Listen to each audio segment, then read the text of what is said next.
Hello students, we will see example number 2. Okay, so see what is given data first of all. ABCD is a trapezium. Okay, so first we will draw the trapezium.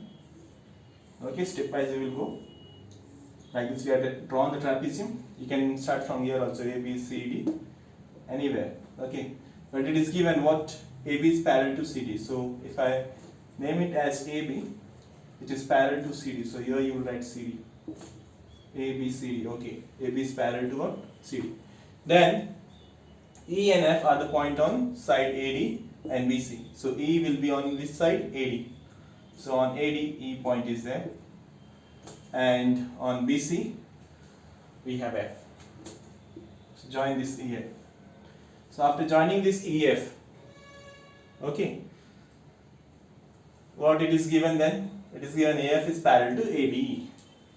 Okay, so it is given that EF is parallel to AB, and show that AE upon ED equals to BF upon FC. So first of all we will write given. So given, so first given is AB is parallel to CD. AB is parallel to CD, parallel side of a trapezium. Second given is what? EF is parallel to what? AB. Then next, we need to show, that means to prove. So हमें proof करना है. What we need to prove? We need to prove AE upon ED equals to BF upon FC. This we need to prove. So it's very easy how to prove it. So in proof we can write construction, but no need. We will do the construction first and then proof. Construction first and then proof.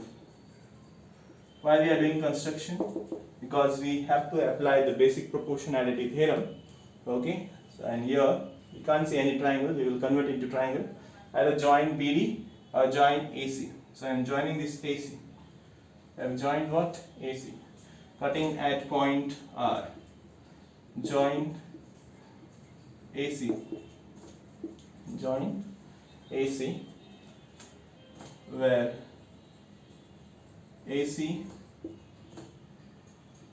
cuts EF at R. Now proof. So first of all we will apply this given first.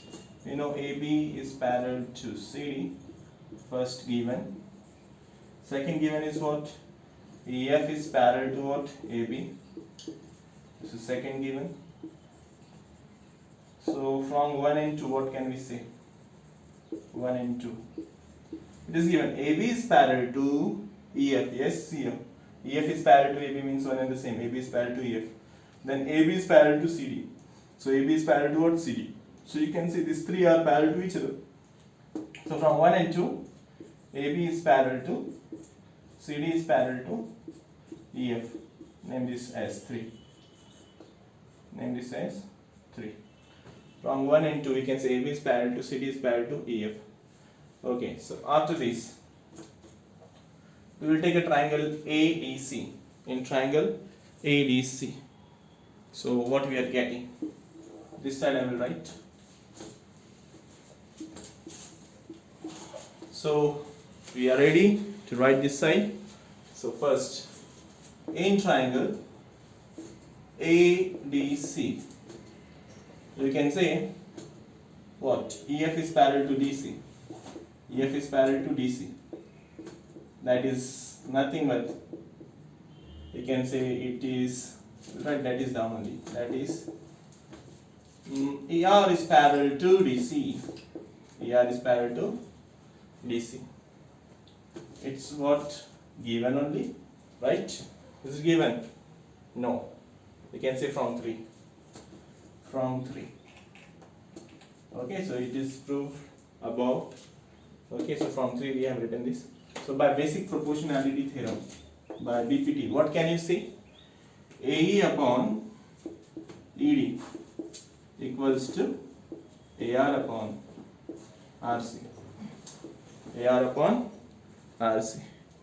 Okay, so now we will name this as 4.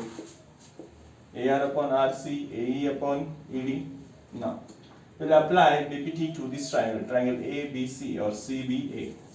So, in triangle ABC, you can say, what can you say? You can say EF is parallel to AB. EF is parallel to AB. That is ER is parallel to AB. Okay. This also from what? It is given only. It's given. EF is parallel to AB. It is given. Now, what can we say further? We can say further by basic proportionality theorem or by Thil's theorem. You can say this AR upon RC. We can write like this also, AR upon RC or RC upon AR. So better take AR upon RC, BF upon FC. Okay. If you write RC upon AR, it is also right, but we need to do invertendo. So from 4 and 5 now, you can check this LHS, RHS and this LHS are equal. So from 4 and 5, what can we say? From 4 and 5, you can say that is AE upon ED equals to BF upon FC. Yes, we got what we need to prove here. So hence it is proved. Hence proved. Like this only all questions are there in exercise 6.2. We will solve it.